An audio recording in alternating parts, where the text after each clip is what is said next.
Guys, তো আমরা আসছিলাম লারের মধ্যে একটু ঘোরার জন্য।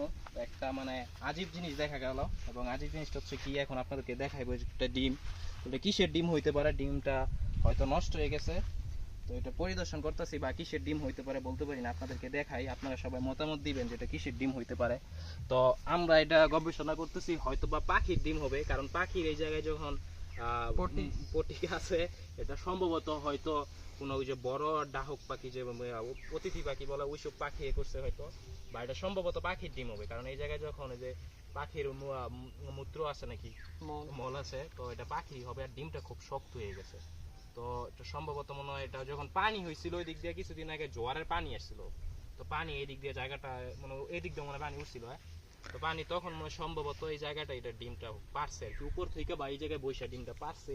তো এই দিক দিয়ে আর আছে কিনা বলতে পারি না।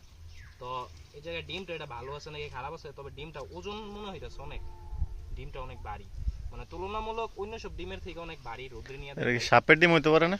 আমার কাছে মনে হইলো যে সাপের ডিম, এরকম চোক্কা ডিম তো অন্য কিছুর হয় না, পাখির ডিমও তো এরকম চোক্কা হয় না, তবে ডিমটা অনেক ভারী, মানে প্রচুর ভারী। ডিম মানে মিনিমাম 25 গ্রামের উপরে। ওটা ভাঙবো না, ভাঙি আরে না, দেই কি এটা নষ্ট হয়ে গেছে? না না না, ভাঙিস না।